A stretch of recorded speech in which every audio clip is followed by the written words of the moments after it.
Imagina por un momento que el mundo que conoces no es más que la capa visible de una historia mucho más profunda, que bajo el polvo del tiempo o sumergidas bajo mares que han cambiado de curso, existen ciudades enteras que no solo desaparecieron, sino que fueron borradas casi por completo de la memoria humana. ¿Cuántas veces puede morir una civilización antes de que su recuerdo se desvanezca del todo? Hoy vamos a descender a ese territorio incierto, ese espacio donde historia y misterio se mezclan con la misma naturalidad con la que el océano borra las huellas en la arena. Vamos a adentrarnos en las ciudades perdidas más incomprensibles, más avanzadas de lo que deberían haber sido, más antiguas de lo que la arqueología creía posible y, sobre todo, más inquietantes que cualquier mito. Pero antes de recorrer ciudades reales, cuyos restos siguen desafiando a los arqueólogos, comenzaremos por la más famosa de todas, la ciudad que nunca debió existir, la que se ha negado a morir durante miles de años y la que todavía hoy divide a estudiosos y soñadores. Una ciudad que surge en la frontera entre la filosofía y la memoria, entre el símbolo y el hecho, porque si alguna ciudad perdida ha marcado la forma en que imaginamos lo imposible, esa ha sido Atlantis. Y lo más sorprendente es que cuando se mira con atención, su historia no empieza con el mito ni con la fantasía, sino con una pregunta mucho más peligrosa. ¿Y si Platón no estaba inventando, sino recordando? La historia de Atlantis nace en dos textos escritos hace más de 2000 años, el Timeo y el Critias. Allí Platón describe una ciudad tan avanzada, tan organizada y tan extraña para su tiempo, que muchos asumieron que debía ser una metáfora filosófica, una especie de cuento moral sobre el poder y la decadencia. Pero la precisión de su relato no encaja del todo con esa idea. Hay demasiados detalles concretos, demasiados elementos geográficos y técnicos que no parecen cumplir una función alegórica clara. Platón dice que la historia proviene de Solón, uno de los grandes legisladores de Grecia, y que a su vez Solón la habría recibido de sacerdotes egipcios. Es decir, no es presentada como una ficción, sino como una tradición antigua guardada por otra civilización. Y desde la primera línea aparece una sensación desconcertante. Si era solo un símbolo, ¿por qué describir con tanta exactitud la forma de la ciudad, la estructura de sus anillos concéntricos, la tecnología naval y la organización política? Ese es el primer choque. Atlantis no es solo una ciudad ideal, sino un lugar que parece haber existido en un mundo demasiado temprano para tener semejante desarrollo. Platón habla de obras hidráulicas monumentales, canales gigantescos y sistemas defensivos que parecen fuera de época. Y, sin embargo, su descripción tiene una coherencia interna tan sólida que muchos investigadores han intentado reconstruir sus proporciones a escala moderna. Lo que desconcierta de inmediato es que casi todo lo que Platón menciona podría haber derivado de tradiciones más antiguas que él mismo no comprendía del todo. Hay referencias a un reino marítimo poderoso, a soldados disciplinados, a una ciudad capaz de dominar regiones enteras del Mediterráneo. Y si uno compara la historia con lo que hoy sabemos sobre volcanes, inundaciones y cataclismos del final de la última glaciación, surgen coincidencias difíciles de ignorar. La idea de una civilización destruida de golpe, tragada por el mar, no es exclusiva de Grecia. Aparece en decenas de culturas. Y aunque eso no convierte a Atlantis en un hecho, sí plantea una pregunta incómoda. ¿Estaba Platón reflejando un recuerdo fragmentado de un desastre real? Lo más extraño es que el contexto en el que Platón introduce la historia no sugiere fantasía. No aparece en un mito romántico ni en una épica heroica, sino en un diálogo filosófico sobre la política, la ética y el origen de las sociedades. Eso ha generado un debate interminable. Algunos creen que precisamente por eso es ficticia. Otros consideran que es demasiado elaborada para ser una invención casual.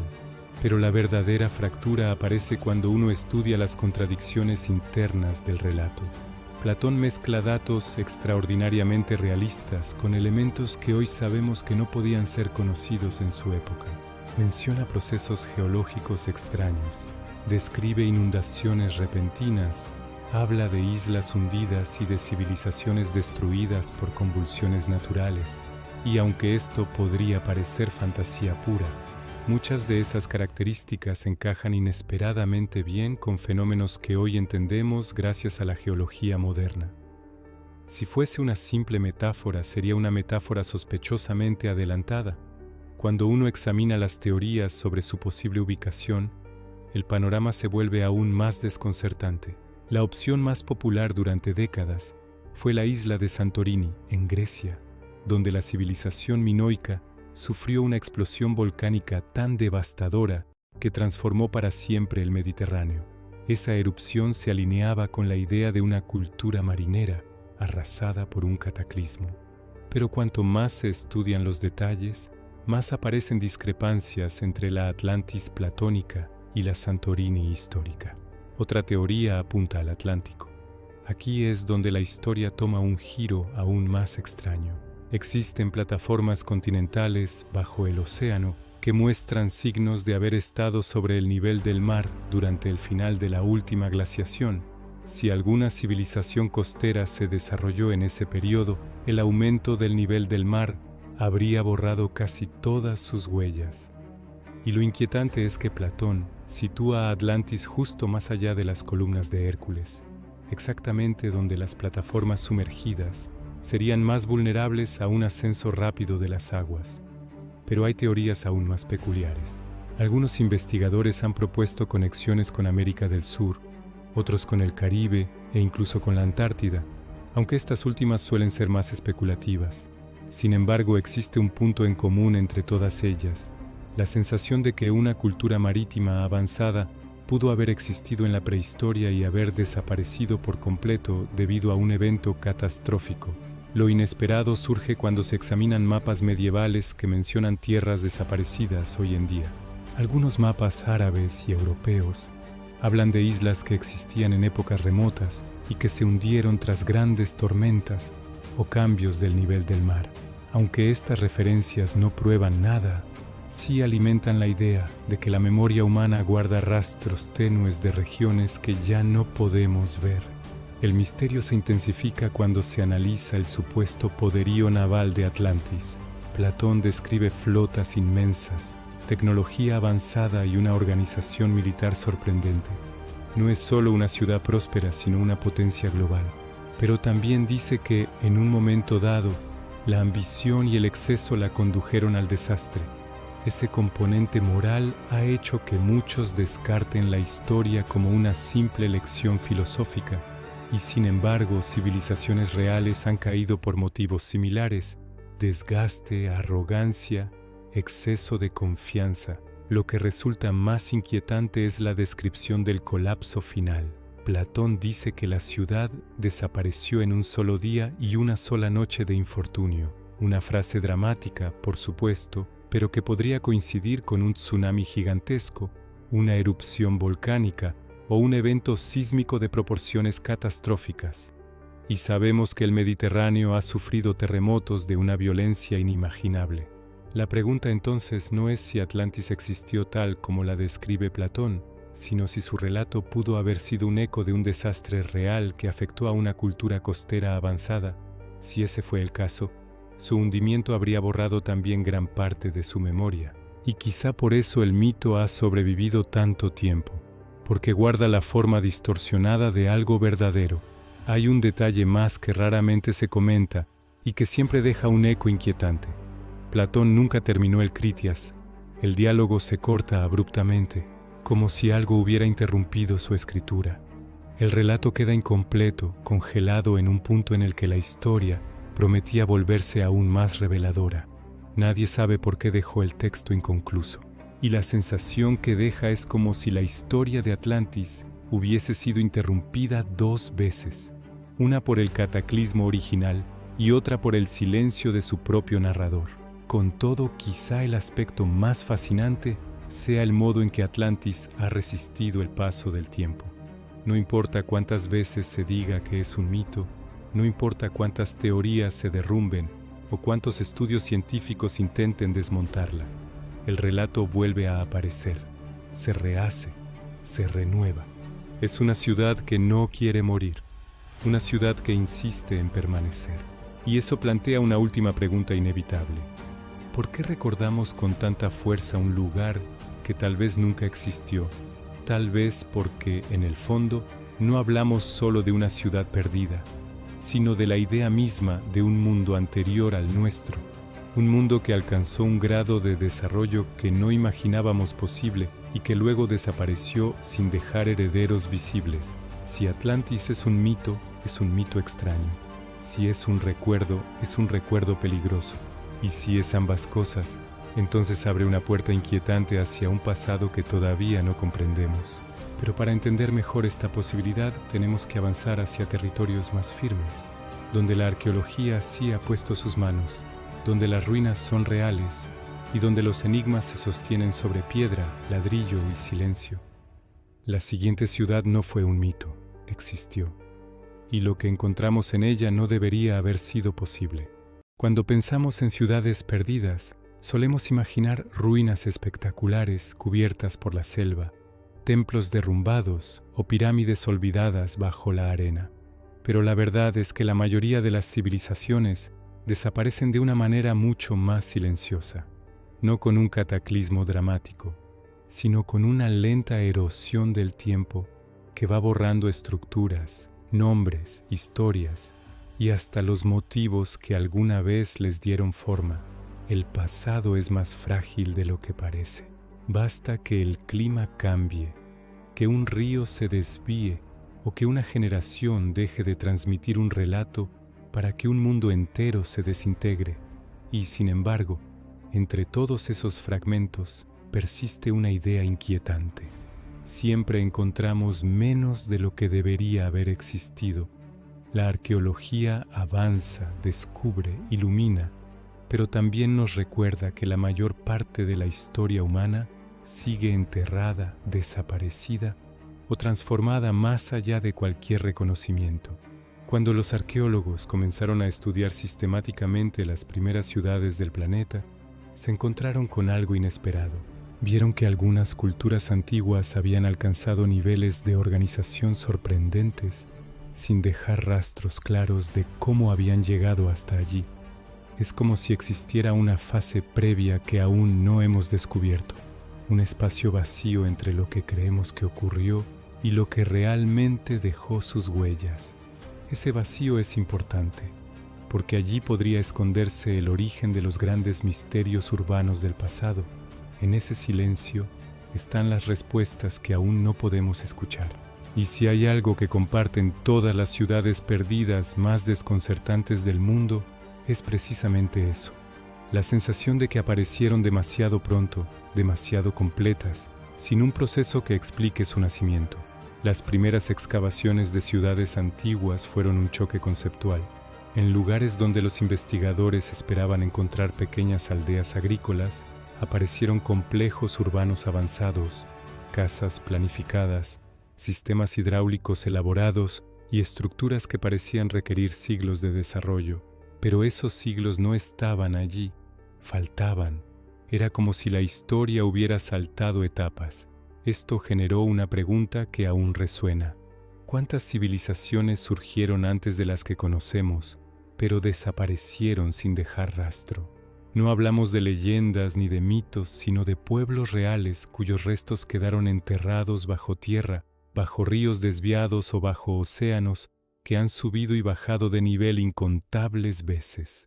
A menudo, cuando pensamos en civilizaciones desaparecidas, imaginamos imperios grandiosos, pero lo más probable es que muchas de las culturas perdidas fueran más pequeñas, más locales, más frágiles, y aún así pudieron haber sido el germen de conceptos que luego, siglos después, reaparecieron en otros lugares. El fuego de la historia no siempre se enciende de manera lineal, a veces se apaga y vuelve a encenderse sin que sepamos quién lo encendió primero. Una de las ideas más intrigantes es que las primeras ciudades del mundo no fueron necesariamente las más primitivas, sino quizá las sobrevivientes de un proceso más amplio del que solo nos quedaron unos pocos ejemplos visibles. Lo realmente extraño no es que existan ciudades muy antiguas y avanzadas, sino que existan tan pocas para lo que debería haber sido un fenómeno gradual. Si miramos el registro arqueológico, vemos un patrón repetido, culturas que surgen de manera súbita, alcanzan un punto de madurez urbana difícil de explicar y luego desaparecen dejando pocos rastros de su origen. Esto ocurre en Mesopotamia, en Egipto, en el Valle del Indo y también en regiones donde la presencia de ciudades tempranas parecía imposible hace apenas un siglo. Pero hay un elemento adicional que rara vez se menciona.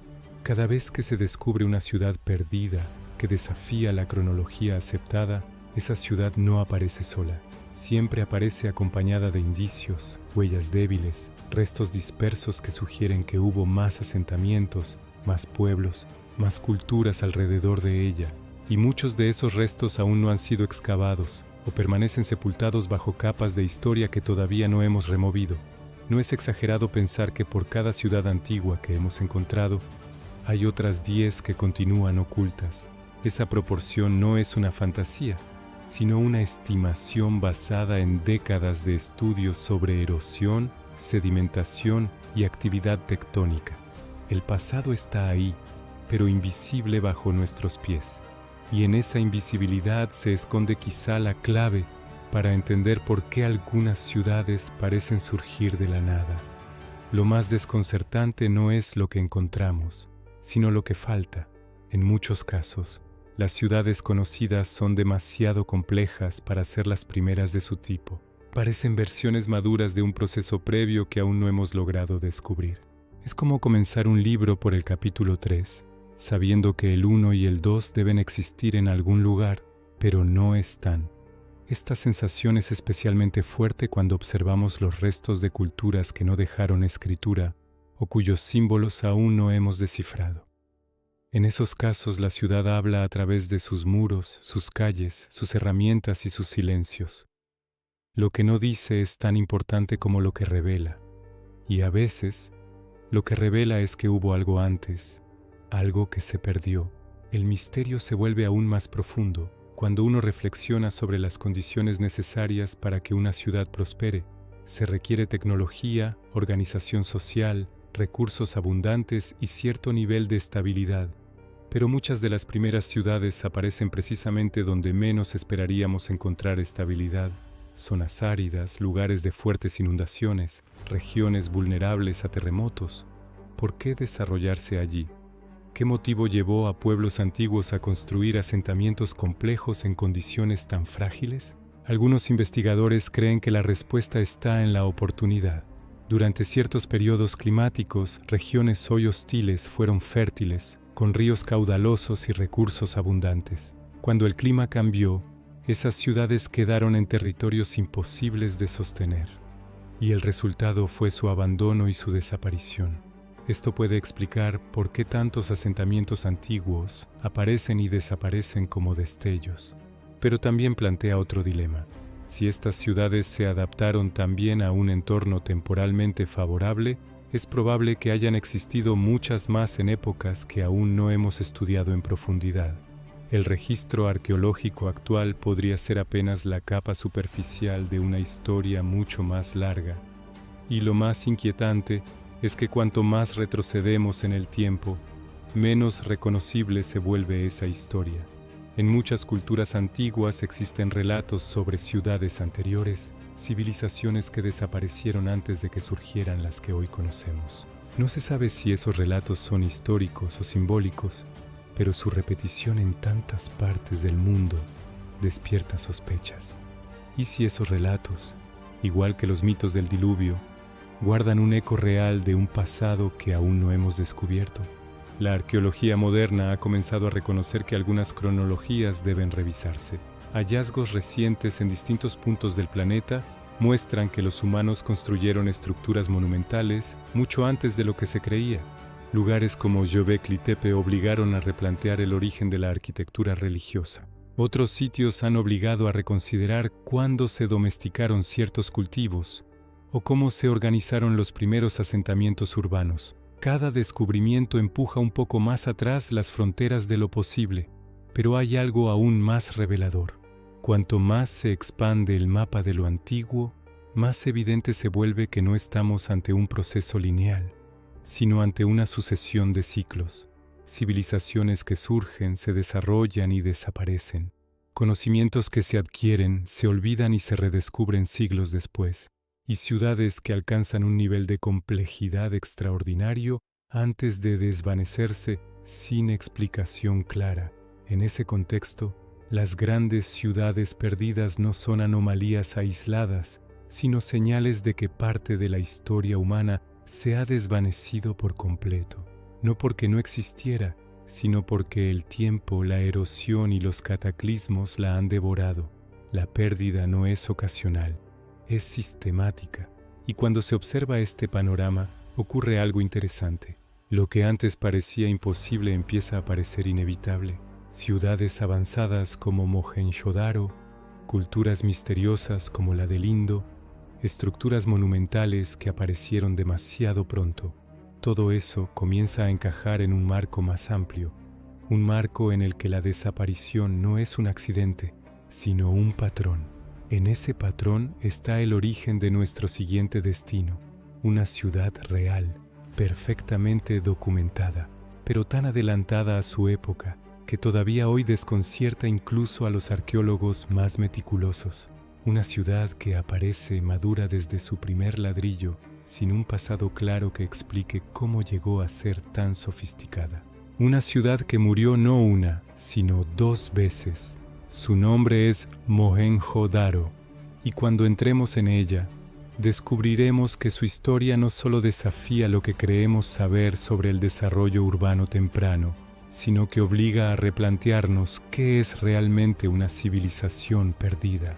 Cuando los arqueólogos descubrieron Mohenjo-Daro a comienzos del siglo XX, no estaban preparados para lo que iban a encontrar. Bajo metros de sedimentos secos, apareció una ciudad tan avanzada, tan cuidadosamente planificada y tan distinta a cualquier otra de su tiempo, que durante años se pensó que debía ser mucho más reciente, pero no lo era. Era antigua, profundamente antigua, y ahí empezaba el desconcierto. A diferencia de otras ciudades de su época, Mohenjo-Daro no creció de manera caótica. No se formó en torno a un templo central, ni alrededor de un palacio, ni siguiendo las necesidades improvisadas de una comunidad que se expandía poco a poco. Esta ciudad apareció con un orden casi geométrico, como si alguien hubiera diseñado el plano completo antes de colocar el primer ladrillo. Las calles formaban una cuadrícula perfecta, con avenidas amplias, barrios divididos por funciones específicas y rutas que parecían pensadas para evitar el caos. Incluso hoy muchos urbanistas admiran ese diseño por su simplicidad y su eficiencia. Pero lo más sorprendente no era la geometría, eran los detalles. Mohenjo-Daro tenía un sistema de drenaje tan avanzado que parecía salido de una época mucho más moderna. Cada casa tenía acceso a agua y desagües propios, con canalizaciones cubiertas que recorrían toda la ciudad y que permitían evacuar residuos de manera higiénica. Ningún otro asentamiento conocido del tercer milenio antes de nuestra era tenía algo parecido. Es como si alguien hubiera decidido empezar por el final, por el nivel de desarrollo que otras culturas alcanzaron solo después de siglos de ensayo y error. Más adelante veremos por qué este detalle es tan importante. Pero antes conviene entender dónde estaba realmente este lugar misterioso. La ciudad se encontraba en el valle del río Indo, en una región donde floreció una de las civilizaciones menos comprendidas de la antigüedad. Fue contemporánea de Egipto y Mesopotamia, pero a diferencia de ellas no dejó textos claros que expliquen su historia. Sus símbolos no han sido descifrados. Sus reyes son desconocidos y sus creencias religiosas se pierden en el silencio. Es un mundo sin voces, pero lleno de intención. La ausencia de escritura comprensible convierte a Mohenjo-Daro en un rompecabezas, un lugar donde todos los elementos indican una sociedad altamente organizada y sofisticada, pero donde casi nada revela quiénes eran sus habitantes ni cómo lograron semejante nivel de desarrollo. Uno de los hallazgos más llamativos fue el llamado Gran Baño, una estructura enorme, perfectamente impermeabilizada, que probablemente tenía un significado ritual o comunitario. No era una piscina decorativa ni un simple depósito de agua, era una obra de ingeniería compleja, con escaleras simétricas, drenaje propio y un sistema capaz de mantenerse limpio. Lo más extraño es que nada similar aparece en otras culturas del mismo periodo. Y aquí surge la primera contradicción. ¿Cómo puede una ciudad tener infraestructuras tan avanzadas y al mismo tiempo no dejar rastros claros de su organización política? No hay palacios, no hay tumbas reales, no hay monumentos que glorifiquen a un líder. Es como si la autoridad hubiera estado distribuida o no se expresara a través de la monumentalidad tradicional. Esto ha llevado a algunos investigadores a pensar que Mohenjo-Daro pudo haber sido gobernada de una manera más horizontal, más comunitaria, casi protodemocrática. Sin embargo, esa idea también tiene sus problemas, porque el nivel de planificación general exige una coordinación central fuerte. Sin ella, una ciudad así no surge de la nada. Lo realmente extraño llegará después, pero primero vale la pena detenerse en un detalle que suele pasar desapercibido. En Mohenjo-Daro no se encontraron armas, tampoco murallas, y eso es desconcertante, porque todas las civilizaciones contemporáneas tenían conflictos, amenazas y sistemas defensivos. Mohenjo-Daro, en cambio, parece haber confiado en otra forma de estabilidad, una estabilidad que, por algún motivo, se rompió. La muerte de la ciudad es uno de los capítulos más debatidos. Algunos investigadores sugieren que fue un cambio climático, otros mencionan la desviación violenta del río Indo y otros plantean la posibilidad de un terremoto devastador. Lo curioso es que la ciudad no murió una vez, murió dos. Fue abandonada, reconstruida y finalmente abandonada de manera definitiva. Pero la segunda muerte fue distinta, más abrupta, más silenciosa, más extraña. En una parte del asentamiento se encontraron restos humanos dispersos en posiciones desconectadas, como si las personas hubieran sido sorprendidas de manera súbita. No había señales de guerra, ni de incendios masivos, ni de saqueos. Era como si, de un momento a otro, la vida se hubiera detenido. Algunos han interpretado esto como evidencia de una catástrofe repentina. Otros creen que quizá el río cambió tan bruscamente su curso que la ciudad quedó inhabitable en cuestión de días.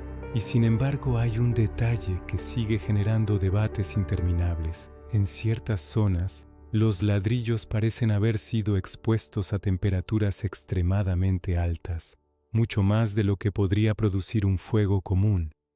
Esto llevó a teorías extravagantes en décadas pasadas, desde explosiones sin explicación hasta fenómenos atmosféricos inusuales. La ciencia moderna ha descartado muchas de esas ideas, pero aún no ha clarificado plenamente qué provocó el patrón térmico observado en algunos sectores. Lo más extraño es que, a pesar de ese final repentino, la ciudad no fue saqueada después. Permaneció casi congelada en el tiempo, como si incluso tras su abandono nadie hubiera podido o querido ocuparla. Eso no es común. Cuando una ciudad cae, otras la reutilizan. Se aprovechan de sus materiales, de sus espacios, de sus ventajas. Pero Mohenjo-Daro quedó sola, intacta y enterrada. Cuando se examina el conjunto completo, la ciudad parece una anomalía.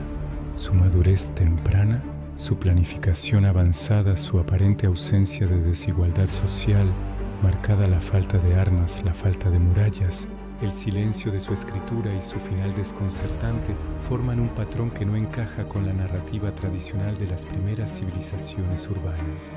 Y aquí aparece la pregunta que muy pocos se atreven a formular abiertamente.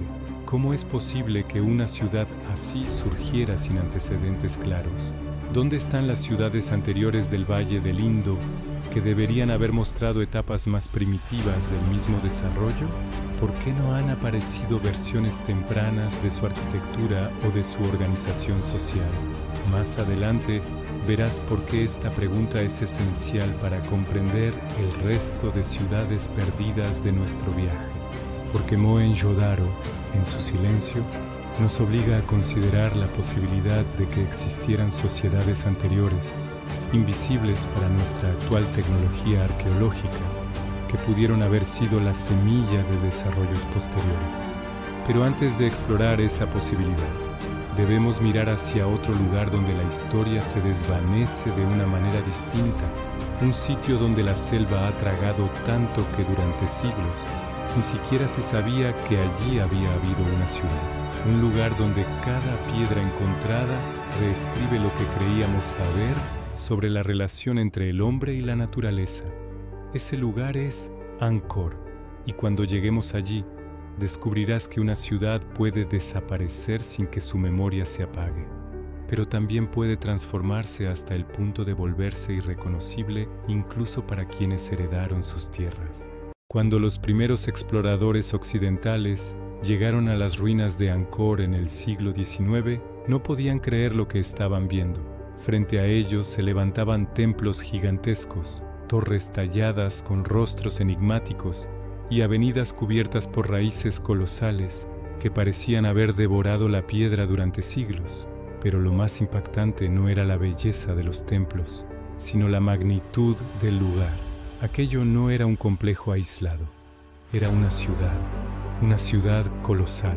Lo que pocos imaginaban entonces es que Angkor no solo fue grande, fue durante siglos la ciudad más extensa del planeta, más grande que cualquier capital medieval europea, más poblada que muchas de las urbes del mundo islámico, y tan avanzada en su ingeniería hidráulica que aún hoy su sistema de embalses y canales sigue siendo objeto de investigación. La selva había logrado borrar casi todo rastro visible de su escala, pero bajo la vegetación dormía un gigante urbano que había mantenido un equilibrio complejo con la naturaleza, hasta que ese equilibrio se rompió. Angkor no surgió de la noche a la mañana.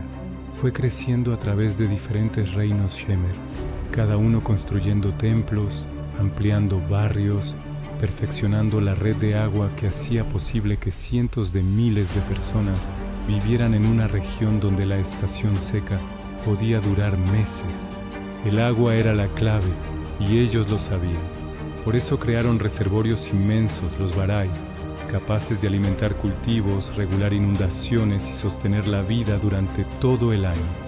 Ese control del agua era tan sofisticado que, visto desde arriba, Angkor parece más un organismo vivo que una ciudad. Canales que respiran, reservorios que laten, caminos que se distribuyen como arterias. Una armonía tan precisa que cuesta creer que hubiera sido construida sin herramientas modernas. Pero lo más desconcertante es que todo este sistema gigantesco no dejó apenas restos escritos que expliquen cómo se administraba, apenas inscripciones dispersas, crónicas incompletas y leyendas transmitidas por tradición oral. El corazón administrativo de la ciudad desapareció tanto como sus edificios de madera, y esa ausencia de registros convierte a Angkor en un misterio aún mayor. En su esplendor, Angkor fue un universo de templos dedicados a deidades hindúes y más tarde budistas. El más famoso, Angkor Wat, es solo una pieza del rompecabezas. De hecho, es probable que haya sido más un santuario funerario que el centro de la vida urbana cotidiana. La verdadera ciudad se extendía alrededor. Casas, mercados, talleres, zonas agrícolas, caminos elevados para evitar inundaciones, miles de estanques domésticos y una red hidráulica que mantenía el equilibrio entre agua y tierra. Durante siglos se creyó que Angkor era solo una colección de templos aislados. No fue hasta que llegó la tecnología de escaneo LIDAR que la verdad salió a la luz. Al eliminar virtualmente la vegetación, apareció ante los ojos de los investigadores una trama urbana inmensa, planificada y sorprendentemente ordenada. Calles invisibles bajo la selva, barrios completos, estructuras de barro y madera que llevaban siglos desaparecidas físicamente, pero que seguían marcadas en el suelo. Ese escaneo reveló algo inesperado. Angkor no era una ciudad compacta como Roma o Atenas. Era una megaurbe dispersa e integrada en el paisaje, donde la vida urbana y la actividad agrícola coexistían de manera armónica. Este modelo de ciudad, tan adelantado a su época, es comparable al urbanismo moderno que intenta combinar zonas verdes con áreas residenciales. Sin embargo, esa sofisticación escondía un riesgo latente. Angkor dependía tanto de su sistema hidráulico que cualquier cambio en él podía desestabilizar la ciudad entera. Y eso fue precisamente lo que ocurrió. A medida que los reyes Khmer construían nuevos templos y ampliaban la red de canales, la infraestructura del agua se fue volviendo cada vez más compleja y frágil. Un error en un canal podía alterar la producción agrícola. Una inundación mal gestionada podía arruinar la temporada de cultivos.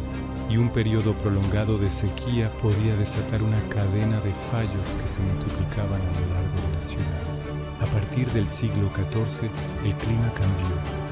Sequías largas, seguidas de lluvias torrenciales, golpearon repetidamente la región. Y el sistema de Angkor, tan preciso, empezó a fallar. Los reservorios se llenaban demasiado rápido o se secaban por completo. Los canales se obstruían, las granjas carecían de agua o quedaban inundadas. Y con cada fallo, el equilibrio se erosionaba. Lo sorprendente es que, durante décadas, la ciudad intentó adaptarse. Se repararon canales, se construyeron nuevos sistemas, se reorganizaron rutas de agua, pero la naturaleza tenía otro plan. La variabilidad climática se volvió impredecible y la ciudad empezó a fragmentarse. Grupos de pobladores se desplazaron, templos dejaron de mantenerse y poco a poco la vida urbana fue perdiendo densidad. Lo que quizá no esperaban era que este desgaste coincidiera con el ascenso de una nueva potencia, Ayutthaya, en el territorio que hoy es Tailandia. Los enfrentamientos entre ambos reinos fueron intensos, pero reducir la caída de Angkor a una invasión sería simplificar demasiado una historia mucho más compleja. La ciudad estaba debilitada desde dentro, su sistema central había dejado de funcionar como antes, y cuando Ayutthaya atacó lo hizo sobre un territorio agotado, incapaz de sostener una defensa prolongada. La población comenzó a emigrar hacia otras regiones donde los recursos eran más estables. Los templos siguieron en pie, pero la vida cotidiana alrededor de ellos se apagó. Lo más interesante es que Angkor no fue destruida. No hubo una gran batalla final, ni una catástrofe específica que marcara su abandono. Lo que ocurrió fue un proceso progresivo, casi silencioso, una ciudad que se apagó con la misma lentitud con la que la selva avanzaba sobre ella. Y es aquí donde surge una de las preguntas más intrigantes. ¿Por qué Angkor no dejó el tipo de ruinas monumentales que otras civilizaciones abandonadas suelen dejar? La respuesta es sorprendente. La mayor parte de la ciudad estaba hecha de madera. Solo los templos, considerados hogares de los dioses, se construían con piedra. Y cuando la administración se trasladó a otra región, la madera desapareció bajo el clima tropical, dejando solo la silueta de un pasado inmenso que tuvo que ser reconstruido pieza a pieza por la arqueología moderna. A pesar de eso, hay algo aún más desconcertante. Un relato transmitido por viajeros chinos, siglos antes del abandono final, describe Angkor como un lugar casi sobrenatural. Un reino que combinaba tecnología hidráulica avanzada con rituales espirituales que impregnaban toda la vida pública. Para ellos, Angkor no era solo una ciudad, era una manifestación física del cosmos, y eso plantea una idea profundamente reveladora. En Angkor, lo urbano y lo sagrado eran inseparables. Esto quizá explica por qué, incluso después de su colapso político, algunos templos siguieron siendo utilizados. Los monjes los cuidaban, aunque fuera de manera parcial, y el recuerdo de la grandeza jamás desapareció del todo entre los habitantes de la región. Pero el silencio físico de la ciudad, la manera en que la naturaleza la reclamó, creó un aura poderosa. Angkor se convirtió en un lugar donde el tiempo parecía suspendido, una ciudad que no solo fue olvidada, sino que se transformó hasta hacerse irreconocible. La selva no la destruyó, la reinventó. Sin embargo, lo más sorprendente no es su tamaño ni su abandono gradual. Lo más sorprendente es lo que reveló el lidar. Angkor no fue una excepción. Hubo otras ciudades en la región igualmente enormes, igualmente avanzadas, igualmente conectadas por agua. Una red urbana que, en conjunto, podría cambiar la forma en que entendemos el urbanismo antiguo. Y eso nos conduce a un misterio aún más profundo. Si una ciudad tan grande pudo desaparecer sin dejar rastro durante siglos, ¿cuántas más habrán sido tragadas por la naturaleza sin que tengamos noticia de ellas? Esa es la pregunta que nos acompañará cuando avancemos hacia nuestro siguiente destino. Porque a veces una ciudad no se pierde por la selva ni por el agua, sino por la propia arena del desierto. Un lugar donde el viento borra huellas con una rapidez implacable y donde un asentamiento avanzado puede convertirse en un espejismo histórico. Nuestro viaje continúa hacia Petra, una ciudad escondida, tallada en la roca, que durante casi 1000 años permaneció invisible para el resto del mundo. Cuando uno se acerca por primera vez al Siku de Petra, ese estrecho desfiladero que serpentea entre muros de roca rosada, siente algo parecido a entrar en otro mundo. El silencio es profundo. El aire se enfría y las paredes parecen estrecharse hasta dejar pasar solo una línea de luz. Y en ese pasaje angosto, en ese túnel natural que se estrecha y se abre, se produce uno de los descubrimientos visuales más intensos de cualquier ciudad perdida: el tesoro. El Kasneh, una fachada monumental tallada en la montaña que aparece como una revelación. Pero esa imagen icónica es solo la entrada. Petra es mucho más extensa, más compleja y más intrigante de lo que revelan sus fotografías más conocidas. Para entenderla, hay que retroceder miles de años y comprender el origen de una cultura sorprendente: los nabateos.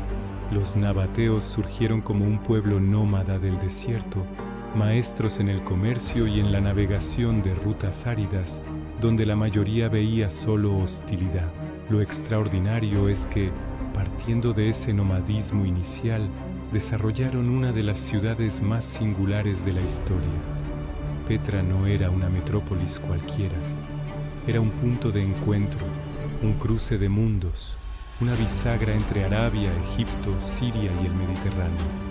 Lo que hace a Petra tan fascinante no es solo su arquitectura tallada en piedra, es su naturaleza híbrida, a la vez ciudad, santuario, necrópolis y centro comercial. Cada una de esas identidades define una cara distinta de su misterio. Para sobrevivir en un desierto tan implacable, los nabateos desarrollaron una habilidad sin precedentes para gestionar el agua, y este es quizá el secreto más grande de Petra, porque ninguna ciudad habría podido prosperar en un lugar así sin un dominio casi quirúrgico del recurso más escaso de la región. Los nabateos crearon un sistema de cisternas, canales y conductos ocultos que captaban cada gota de lluvia, integraron tuberías en los muros de roca, construyeron presas y diseñaron mecanismos para desviar torrentes repentinos que podían destruirlo todo. A tal punto llegó su dominio hidráulico que Petra llegó a ser un oasis urbano en medio del desierto, alimentado por un sistema invisible que aún hoy sigue desconcertando a los ingenieros. Este dominio del agua hizo posible la otra gran clave de Petra: su poder comercial. Desde Arabia llegaban caravanas cargadas de incienso y mirra, de Egipto productos de lujo, de Siria y Mesopotamia seda, especias y metales. Petra era un nodo esencial de intercambio. Su riqueza no surgía de la conquista, sino de la logística, y esa riqueza dejó huellas en sus monumentos. Muchos visitantes creen que la fachada del Kasneh es un palacio, pero no lo es. Lo más probable es que fuera un mausoleo real. Sin embargo, su estilo no es puramente nabateo. Es una mezcla: columnas griegas, frontones helenísticos, motivos ornamentales egipcios, detalles árabes. Petra absorbía influencias de todas partes y las devolvía transformadas en algo totalmente propio. Esa mezcla cultural le daba un aire cosmopolita en un entorno que, de otro modo, sería remoto. Pero lo más revelador de Petra no está solo en su arquitectura monumental, sino en su urbanismo escondido. Mientras el desfiladero y las fachadas rocosas roban la atención, la ciudad real se expandía por el valle abierto, con calles, mercados, barrios y templos construidos con piedra cortada, no tallada.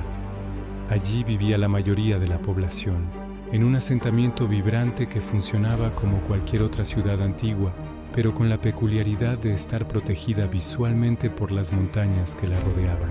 Y aquí es donde aparece uno de los aspectos más desconcertantes. Petra, a pesar de su grandeza, es extremadamente difícil de ver desde lejos. No se alza sobre el paisaje, se oculta dentro de él. Los nabateos no construyeron hacia afuera, sino hacia adentro. No querían ser vistos. La ciudad era un refugio, una fortaleza natural, una sombra entre sombras. Esto fue una ventaja estratégica, pero también una de las razones de su destino. Con el tiempo Roma fijó sus ojos en ella. No podía dejar de hacerlo. Petra era demasiado rica, demasiado central, demasiado influyente. Los romanos finalmente la anexionaron en el año 106 d.C. Curiosamente, Petra no cayó por la fuerza, cayó por la diplomacia. Aceptó integrarse en el imperio. Y en un primer momento esto no significó nada malo.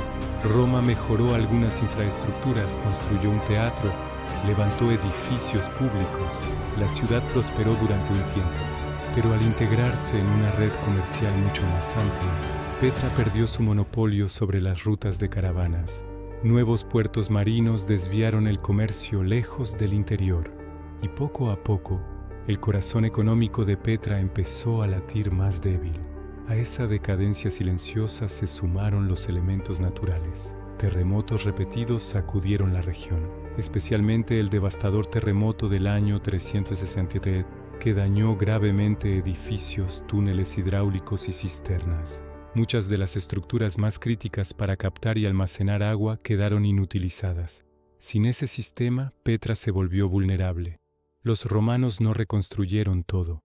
Los nabateos, ya integrados, no tenían el poder político para hacerlo. La población comenzó a dispersarse. La ciudad nunca fue completamente abandonada de golpe, pero su densidad cayó en picada. Algunos viajeros medievales mencionan vagamente una ciudad de tumbas, pero no entendieron lo que estaban viendo. Para ellos, Petra era un cementerio monumental, no una antigua capital comercial. Y aquí viene lo verdaderamente extraño. Durante casi 1000 años, Petra desapareció del mapa del mundo. La gente que vivía cerca sabía que existían ruinas, pero no comprendían su historia. Para Occidente, la ciudad se borró por completo de la memoria. Fue en 1812 cuando un explorador suizo, Johann Ludwig Burckhardt, la redescubrió. Fingió ser un peregrino musulmán y siguió rumores sobre tumbas rosadas perdidas en las montañas. Cuando apareció ante el Casne, apenas podía describir lo que tenía delante. Lo que vio fue una ciudad oculta, protegida por el tiempo y la geografía, que renacía poco a poco ante la mirada del mundo moderno. Y sin embargo, incluso hoy Petra es un misterio. A pesar de las excavaciones, solo una fracción de la ciudad ha sido estudiada a fondo. Muchas de sus estructuras permanecen enterradas. Sus sistemas hidráulicos aún esconden secretos. Y uno de los enigmas más desconcertantes persiste sin explicación clara. ¿Por qué decidieron los nabateos construir una ciudad de tal magnitud en un lugar tan improbable? Hay teorías diversas. Algunos creen que el sitio era un cruce simbólico entre mundos, un punto de poder espiritual para los antiguos. Otros sugieren que la topografía ofrecía protección y anonimato. Y otros piensan que las primeras comunidades se instalaron allí por un accidente geográfico y que con el tiempo el lugar adquirió significado sacro. Sea cual sea la respuesta, Petra demuestra algo crucial. Una civilización puede alcanzar el dominio de la ingeniería, la arquitectura y el comercio, y aún así desaparecer casi sin dejar huella. y cuando eso ocurre, el paisaje se convierte en guardián de sus secretos. Pero aún hay un misterio mayor aguardando. Una ciudad que, según algunos relatos, podría haber sido incluso más antigua, más remota y más enigmática que Petra. Un lugar del que apenas conocemos fragmentos y leyendas. Un sitio que durante décadas ha dividido a historiadores, arqueólogos y aventureros. Nuestro viaje continúa hacia la legendaria Akakor, una ciudad que quizá existió, quizá no, pero que, de haber sido real, habría cambiado nuestra comprensión del pasado humano. En lo profundo de la selva amazónica hay un silencio que pesa. No es ausencia de sonido, sino un tipo de presencia que uno siente en la piel. Los árboles gigantes crean una bóveda natural que filtra la luz y el aire húmedo ahoga a cada paso. Durante siglos, este entorno impenetrable ha ocultado secretos que desafían nuestra imaginación. Y entre ellos uno destaca sobre todos, Akakor, la ciudad perdida que nunca ha sido encontrada, pero que ha sido descrita con la precisión de un lugar real. El origen moderno del mito comienza con un hombre, Tatunka Nara, un guía misterioso que apareció en la década de 1970, afirmando ser el último descendiente de los Uga Mongulala, una supuesta tribu oculta responsable de preservar la memoria de una civilización ancestral. Tatunka entregó a varios investigadores un conjunto de relatos fascinantes, los manuscritos de Akakor, narraciones extensas que describían una historia secreta del continente sudamericano. En esos manuscritos, Akakor era presentada como una ciudad antigua, construida por seres venidos del cielo, una civilización que descendió antes incluso de la era del hielo. Según Tatunka, estos seres enseñaron a los primeros habitantes de la región habilidades avanzadas, la agricultura, la astronomía, la metalurgia e incluso el arte de construir túneles subterráneos que se extendían por cientos de kilómetros bajo la selva. Según el relato, Akakor no estaba sola. Existían otras dos ciudades hermanas, Akajim y Akanis, todas conectadas por una red de pasajes en los que la luz nunca penetraba, una especie de mundo interior que habría servido de refugio durante cataclismos globales. Y es aquí donde el mito comienza a crecer más allá de la simple leyenda local, porque estas historias encajan con patrones que se repiten en muchos otros pueblos.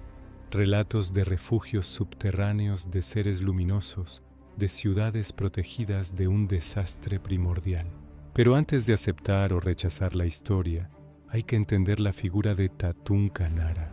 Algunos lo consideran un visionario, un guardián de secretos ancestrales. Otros lo describen como un impostor brillante, capaz de mezclar mitología local con elementos modernos para crear un relato irresistible. Y, por si fuera poco, su vida estuvo marcada por desapariciones, sospechas y episodios que añadieron aún más misterio al mito de Akakor.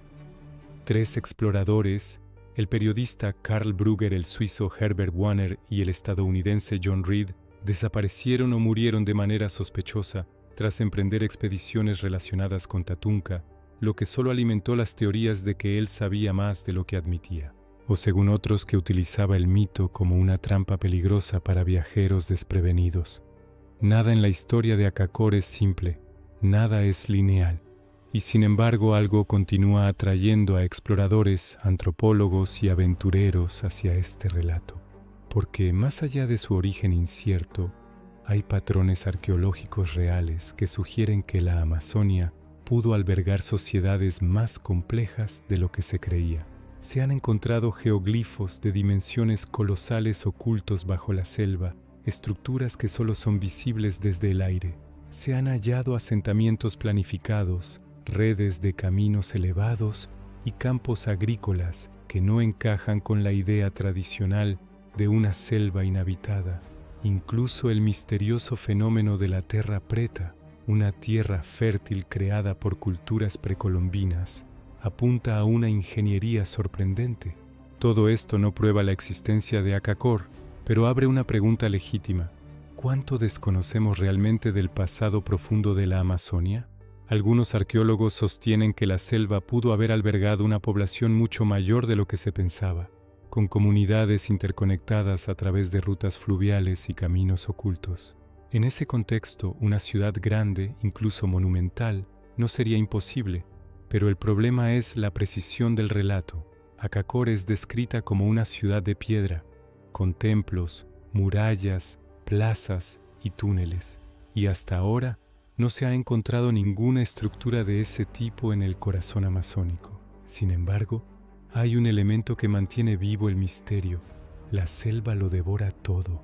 Una estructura de piedra puede quedar cubierta en pocas décadas. Una ciudad entera puede desaparecer bajo capas de vegetación en menos de un siglo. Y si, como dicen las leyendas, Akakor estuviera parcialmente bajo tierra, la probabilidad de localizarla sería aún menor. A esto se suma otro factor inquietante. Muchos lugares muy específicos descritos por Tatunka no han sido explorados en detalle. Zonas remotas, inaccesibles, donde incluso hoy la presencia humana es mínima. Regiones donde sobreviven pueblos indígenas aislados que no desean contacto. Territorios donde cualquier expedición debe lidiar con ríos traicioneros, insectos letales, deshidratación y un entorno que parece resistirse deliberadamente a ser penetrado. ¿Entonces Akakor existe? Nadie puede decirlo con certeza. Las evidencias arqueológicas no la confirman, pero la ausencia de evidencia en un lugar tan vasto y hostil tampoco significa que no exista. Lo que sí es claro es que el mito de Akakor funciona como un espejo. Refleja nuestras esperanzas de encontrar civilizaciones olvidadas y, al mismo tiempo, nuestro miedo a no comprender por completo la historia del continente. Los relatos de ciudades subterráneas, de maestros antiguos, de migraciones imposibles, todo esto encaja demasiado bien con tradiciones repartidas por todo el planeta. Si Akakor es un invento extraordinariamente bien construido. Y si no lo es, entonces estamos ante una de las mayores pérdidas arqueológicas de la humanidad. Quizá el error está en mirar solo al suelo. Tal vez la clave esté en entender que Akakor no era una ciudad fija, sino un concepto, un refugio, un santuario nómada adaptado a un mundo en constante cambio. O quizá sencillamente no existió nunca, y lo que Tatunka transmitió fue una mezcla de mitos indígenas y deseos humanos. Pero hay una pista más, un relato que Tatunka mencionó solo una vez, casi de pasada, y que muchos ignoraron. Una ruta que conectaría a Akakor con una ciudad aún más antigua, más profunda, más escondida. Una ciudad que, según la historia, no solo sería real, sino que aún podría estar en pie. Y ese es nuestro próximo destino, una ciudad que se ganó un título inquietante, la ciudad del fuego eterno. Durante toda esta investigación hemos hablado de ciudades perdidas con nombres: Atlantis, Angkor, Mohenjo-Daro, Nan Madol, Akakor, pero ahora llegamos al caso más desconcertante de todos, la ciudad que no tiene nombre, la ciudad que nadie reclamó, la ciudad que aparece en los mapas científicos como un punto anómalo y después desaparece sin explicación. Un lugar real, documentado, excavado parcialmente, pero cuyo origen sigue siendo un misterio tan profundo que ni siquiera pudo conservar un título propio. Todo comenzó a mediados del siglo XX, cuando un grupo de arqueólogos trabajaba en una región remota y árida del cercano Oriente. Buscaban asentamientos neolíticos menores, pequeñas aldeas agrícolas, nada especialmente monumental. Pero lo que encontraron fue una extensión inmensa de estructuras enterradas bajo la arena, paredes con bloques demasiado uniformes y un trazado urbano sorprendentemente regular. No parecía un poblado disperso, sino una ciudad completa. Una ciudad, pero sin signos claros de ocupación prolongada, sin templos reconocibles, sin objetos suficientes para reconstruir una cultura, sin entierros que indiquen linajes. Era como si alguien hubiera construido el esqueleto de una gran urbe y luego la hubiera abandonado antes de llenarla con vida, o como si hubiese sido evacuada tan rápido, tan repentinamente, que no hubiese tiempo para dejar rastro. La llamaron simplemente el sitio sin nombre, y lo más extraño es que casi no aparece en divulgación popular, no por falta de importancia, sino porque no encaja en ninguna categoría clara. No es una ciudad clásica, no es un centro ceremonial, no es un asentamiento militar. Es un proyecto incompleto o quizá una reliquia demasiado antigua para comprenderla con el marco habitual. Y aquí es donde surge el primer punto inquietante. Su datación parece desafiar la cronología. Las capas más profundas sugerían una ocupación tan antigua que hacía imposible compararla con ciudades planificadas de su tiempo. Es decir, según lo que revelaban las evidencias, esta ciudad tenía características urbanas avanzadas antes de que el urbanismo existiera formalmente, antes de que Jericó levantara sus murallas, antes de que Uruk decidiera trazar sus calles, antes de que el ser humano hubiese perfeccionado la arquitectura monumental. Y lo más raro es que, a diferencia de otros sitios protourbanos, no mostraba evolución, aparecía repentinamente como proyecto completo, un plano maestro, sin versiones anteriores, sin ensayo, solo la ejecución final. Más adelante verás por qué esto resulta tan perturbador. Cuando los investigadores compararon el trazado de la ciudad sin nombre con otros asentamientos prehistóricos, descubrieron un patrón sorprendente. Muchas civilizaciones tempranas parecían tener, de algún modo, la intuición de un orden geométrico superior. Ciudades circulares, ciudades reticuladas, ciudades con ejes astronómicos que encajaban con solsticios y equinoccios, ciudades que parecían construidas para reflejar un conocimiento compartido, uno que oficialmente no debería haber existido. En el caso de esta ciudad, el patrón era más extremo. Las calles principales parecían alineadas con un conjunto de estrellas específicas visibles solo en cierta época del año, y esa alineación no tenía utilidad práctica conocida, no guiaba agricultura, no marcaba épocas de caza, no correspondía con estaciones del desierto. Era un gesto simbólico, un mensaje o quizá un recordatorio de algo que hoy no podemos descifrar. Y aquí aparece uno de los datos más inesperados. El mismo tipo de alineación aparece en sitios tan distantes como Norteamérica, los Andes, el Valle del Indo y ciertas regiones africanas. Culturas separadas por miles de kilómetros, por océanos, por siglos, replicando un mismo patrón geométrico básico. ¿Casualidad? ¿Construcción convergente? ¿O un legado invisible transmitido por vías que no conocemos? Hay momentos en la arqueología en los que los datos parecen formar una figura demasiado clara como para ignorarla. Pero también es cierto que muchas veces esas figuras se deshacen cuando entramos en detalle. En el caso de la ciudad sin nombre, la figura persiste, y con cada década, los análisis modernos la hacen más evidente. El segundo misterio surgió cuando los arqueólogos intentaron buscar materiales que dataran la fase inicial de construcción. No encontraron nada, solo capas de sedimento que hablaban de una intervención repentina, casi como si la ciudad hubiese sido levantada en un lapso anormalmente corto. Lo que faltaba era tan importante como lo que estaba presente. No había cerámica temprana, no había herramientas descartadas, no había basura, no había poblaciones superpuestas de distintas épocas. Era como si una mano invisible hubiese limpiado el terreno antes de construir y luego lo hubiese dejado igual de limpio después de abandonarlo. Esto llevó a una hipótesis arriesgada. Quizá esta ciudad no fue un asentamiento permanente, sino un punto de reunión estacional, un centro ritual o científico usado para actividades muy concretas, y luego abandonado durante siglos. Pero incluso esa idea se queda corta, porque ninguna ciudad ritual conocida en el mundo antiguo muestra un nivel de planificación tan sofisticado sin signos de vida cotidiana. Más adelante verás que esto conecta directamente con el gran patrón global que ha ido emergiendo silenciosamente en toda la narrativa de este documental.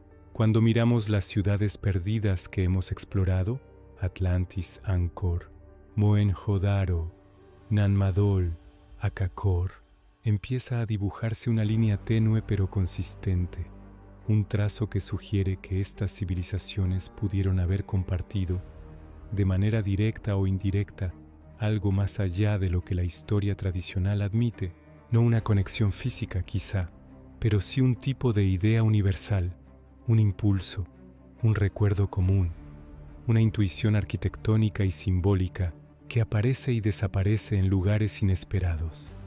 La ciudad sin nombre se convierte entonces en una pieza central de ese rompecabezas. Su sola existencia desafía la cronología clásica.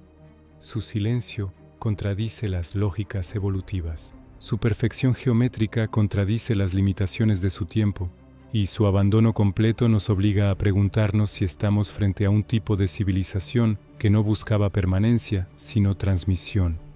No buscaba durar, sino dejar un mensaje para quien pudiera entenderlo mucho después. Pero este patrón nos lleva a otra pregunta, aún más importante. ¿Qué falta en la historia? ¿Qué pieza no hemos encontrado todavía que explique estos ecos dispersos? Quizá falte una capa completa de la historia humana, una fase anterior, más frágil o más móvil, que no dejó grandes ciudades porque no las necesitó, o quizá utilizó materiales perecederos que no sobrevivieron, o quizá existió en un periodo tan antiguo que la arqueología aún no puede detectarlo. Lo cierto es que cada ciudad perdida parece apuntar hacia algo que estaba antes, hacia una herencia que no sabemos rastrear. Y aquí llega el cierre inevitable, la posibilidad de que estemos viendo solo los fragmentos de un pasado mucho más amplio, un pasado que no era lineal, ni continuo, ni simple, un pasado donde la humanidad experimentó, aprendió, perdió y volvió a empezar más veces de las que imaginamos. Un pasado donde algunas ciudades fueron recordadas por su nombre y otras quedaron tan silenciosas que ni siquiera conservaron un título. Ahí, en esa ausencia, está el misterio más puro. La ciudad sin nombre no nos ofrece respuestas, pero nos obliga a hacer la pregunta correcta. ¿Cuánto del pasado humano está todavía enterrado más allá de nuestro alcance? Y ese es el punto final de este viaje, no un cierre, sino una apertura, porque mientras más aprendemos, más evidente se vuelve que nuestra historia no está completa, que aún falta descubrir otras ciudades, otros patrones, otros silencios llenos de significado. Si quieres continuar explorando estos enigmas conmigo, hay otro video esperándote, uno donde quizá la siguiente pieza del rompecabezas empiece a encajar. ¿Entramos juntos?